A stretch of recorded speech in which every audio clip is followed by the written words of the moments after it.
Ayo, back at it again with another video.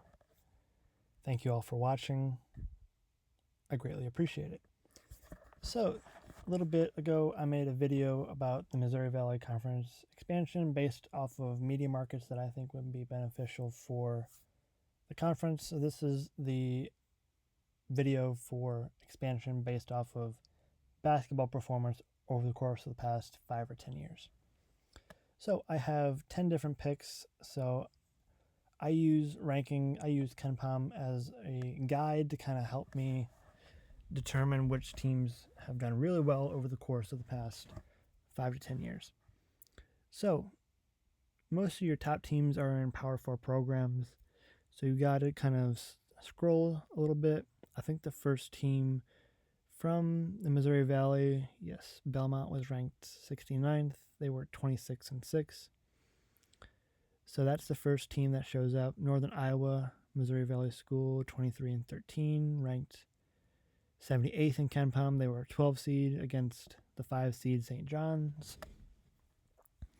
So the first two schools that show up for the Missouri Valley are 69 Belmont and 78 Northern Iowa. So the first school that I really chose for this year, I chose number 115 St. Thomas, Summit League, 24-10 record. Really solid record. St. Thomas at 115 makes them have a really, really good year. North Dakota State, Summit League, 27-8. They were a 14 seed. We have another Missouri Valley School in Murray State. Bradley, 131. I chose Wright State as well. Horizon League, 23-12. They were a 14 seed. Robert Morris, 22-11, 141. Out of the Horizon League. We have UT Arlington is one that I chose. WAC, 18-14th, ranked 154th. We have my alma mater, Valpo, ranked 163rd. They were 18-15. Oakland one I chose. They were 500. They were 16-16. Horizon League 168 ranking. We have Northern Kentucky, Horizon rank of 176. They were 2014. A couple other ones that I chose. Lipscomb, the ASUN, 19-13. They were ranked 200th. And then Youngstown State, 213, and Green Bay, 211.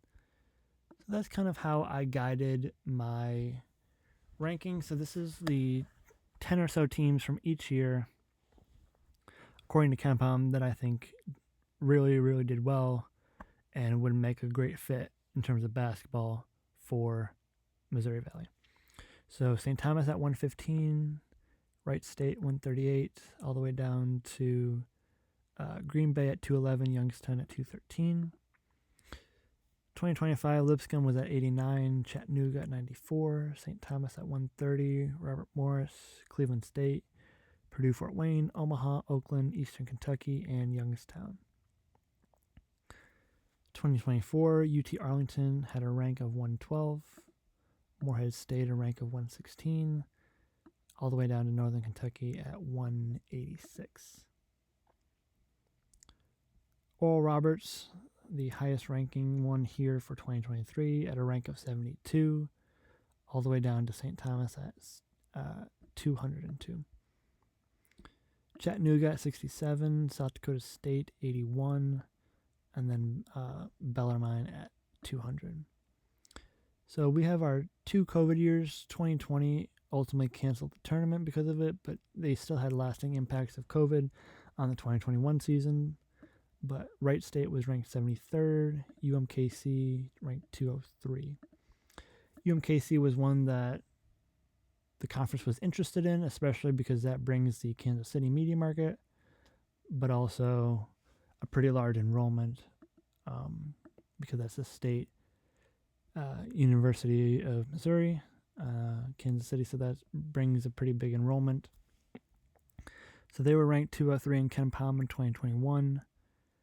North Dakota State and South Dakota State, the top two that I chose for 2020. UT Arlington had a ranking of 130. Green Bay and Omaha at 219 and 223. This was one that I really was impressed by. Lipscomb had a rank of 45 in 2019. Northern Kentucky at 96, all the way down to UMKC at 238. Northern Kentucky had a ranking of 90 in 2018, all the way down to Robert Morris at 253. And then the last year that I chose was 2017. So this is when Valpo joins the Missouri Valley, because Wichita State leaves the Missouri Valley to go to the American. So UT Arlington at 75, Oakland at 103, and then all the way down to Omaha and South Dakota State at 176 and 185. So that's kind of how I determined the 10 teams each year according to KenPom from the last 10 years. So I'm going to go the 10 teams that I chose. So St. Thomas is the first one. I think St. Thomas makes a lot of sense. So if we go back to our Google Doc, St. Thomas was ranked 115th in KenPom in 2026, 130 in 2025, 148, 2024. St. Thomas 202 in 2023, and they've only been Division I for about 4 or 5 years now. No, sorry, maybe 2 or 3. I don't know. They're pretty new to the Division I level. They were Division III for a long time. So I think 2023 was their first year, so they had a ranking of 202. Pretty solid intro to Division I basketball. And then you have 148 ranking the next year. You then have a ranking of 130 the next year, and a ranking of 115 the next year after that, this most recent year, at 115. So that makes a lot of sense basketball-wise, St. Thomas, especially because you have 2 schools in Iowa already. You have Northern Iowa and you have Drake. It just makes sense to kind of add a school in Minnesota, especially with the really recent success of basketball for St. Thomas. And then it also helps to add media markets in the Twin Cities. Team number 2 that I chose was Oral Roberts, the Golden Eagles. So Oral Roberts has been pretty good at basketball the past couple of years. We go down to 2023. They had a ranking of 72. Had a ranking of 165 in 2022. 125 in 2021. That had impact of COVID on that year. Oral Roberts had 135. That was the 2020 year where they canceled the tournament. So pretty consistent in the top 200. They had a 236 in 2018. But yeah, they've been relatively consistent. 125 ranking, 165 ranking, a 72 ranking, which is something that I was definitely impressed by, to get in the top 100. So yeah, I think Oral Roberts makes a lot of sense in terms of basketball. The only thing that probably is concerning for Oral Roberts and UT Arlington is just that the travel to get out to Oklahoma and out to Texas might be a little too much for the schools, but I think both those are really great basketball choices. Third choice I have is Oakland. So Oakland's been pretty consistent in the top 200. This year they were ranked 168th. 2025 they were ranked 174. 2024 131. In 2022 they had a rank of 188.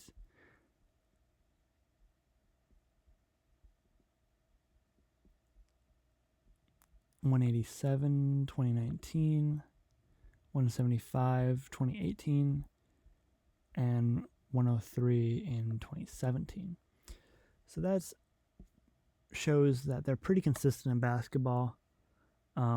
Also makes a lot of sense geographically. You have 3 schools in Indiana, Valpo, Indiana State, and Evansville. You add a school in Michigan that gets you into a new area for recruiting, new media market. Oakland has been pretty consistent in basketball the past 5 to 10 years. I think it makes a lot of sense. The fourth choice I have is Lipscomb. So Lipscomb is in Nashville. So we already have Belmont in Nashville, but I had to kind of add Lipscomb because they've been really, really good at basketball the past 10 years or so. 200 in KenPom in 2026, 89 in 2025. The one that I was really, really impressed with was 2019. They were ranked 45th. But Lipscomb has been pretty good in terms of basketball the past 5 to 10 years. 153 in 2023. I was really impressed with that 45 in terms of ranking. 167 in 2018. 165 in 2017. So they're in the top 200 in KenPom, and they can definitely do some serious damage. That 45th rank in 2019 is very, very impressive. That just goes to show that their basketball program is in really good shape. So they're the fourth pick. Fifth pick is Omaha. So Omaha, let's check it out. 165 in 2025. They were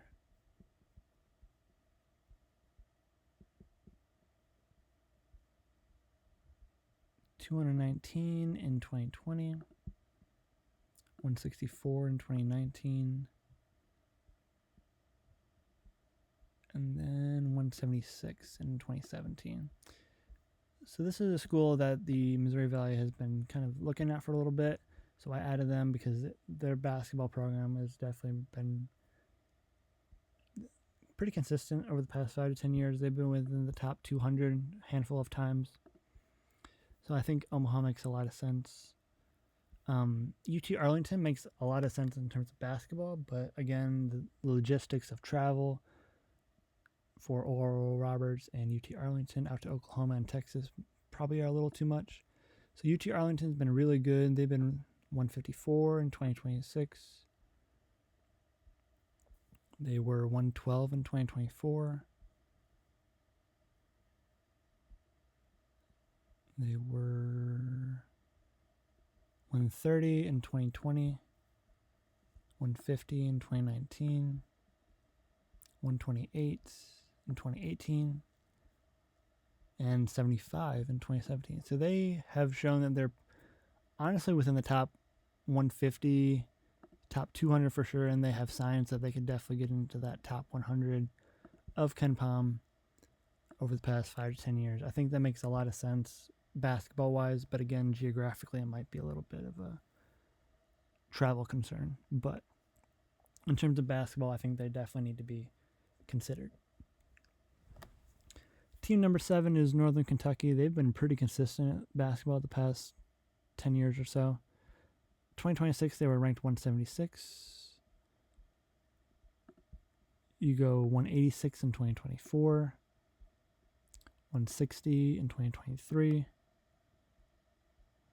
198 in 2022. 144 in 2020. 96. So they've been in the top 100 before. Northern Kentucky again in the top 100 at rank number 90 in 2018. 138 in 2017. So Northern Kentucky has shown that they are pretty consistent at basketball. Also, they're within the Cincinnati media market.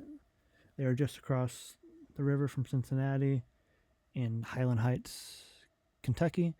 So Northern Kentucky makes a lot of sense in terms of basketball. Also makes a lot of sense in terms of geography. So then pick number 8 is Wright State. Wright State's been pretty consistent in basketball as well. We go up to the top. Wright State this year was ranked 138. They made the tournament. You go to 2024, they were ranked 158. Northern Kentucky was ranked Wright State was 197. We have 172 in 2022, 73.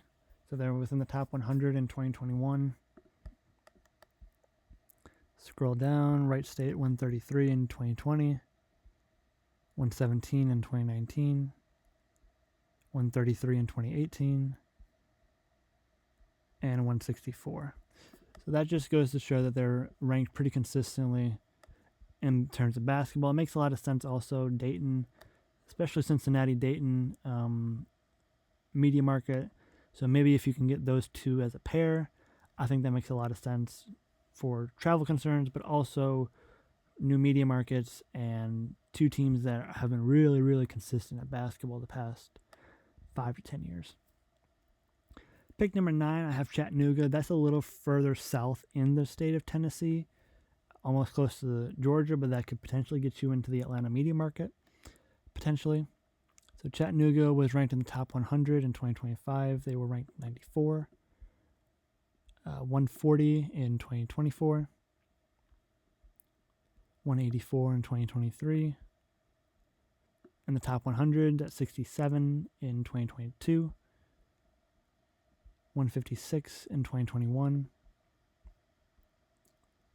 147 in 2020. And then I think they were ranked, 114th in 2017. So that just goes to show that they're pretty consistently ranked in the top 200 as well. That's probably a little bit more south than most schools would maybe want to go. But yeah, Chattanooga has definitely been pretty consistent at basketball the past 10 years.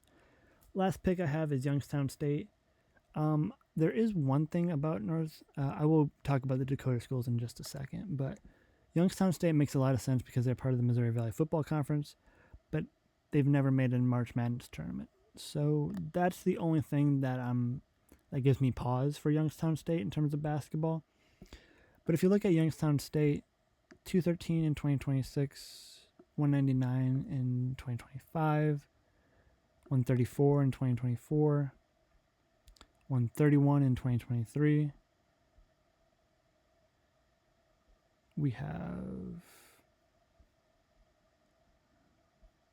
20.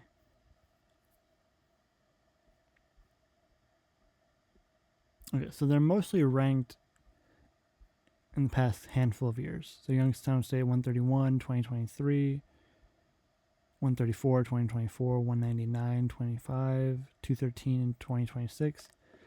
I think it makes a lot of sense. If you already have them in the Missouri Valley Football Conference, I think it makes a lot of sense for the Missouri Valley Conference itself. The only thing that I'm concerned about with Youngstown State is that they've never made a March Madness tournament. And then also honorable mentions are the Dakota schools. I think they're all been pretty consistent at basketball lately. If you look at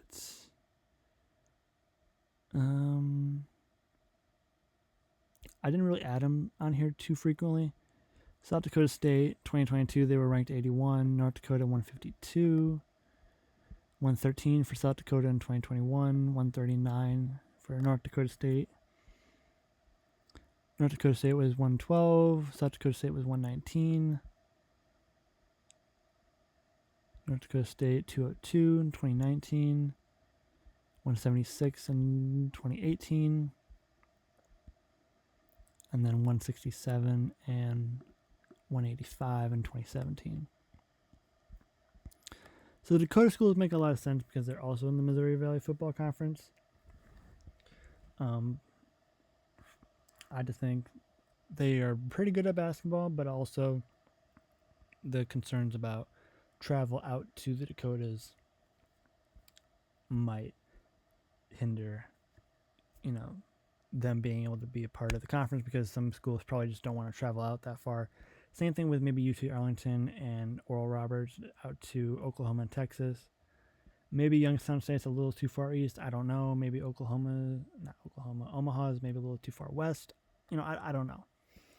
But these are the top 10 that I think have been really, really consistent in basketball the past 5 to 10 years. So I think it makes a lot of sense to consider these schools, especially with the product that they've put out on the basketball court. I think they're definitely worth consideration. So with that being said, that's the end of the video. Thank you for watching, and I'll see you in the next one. Deuces.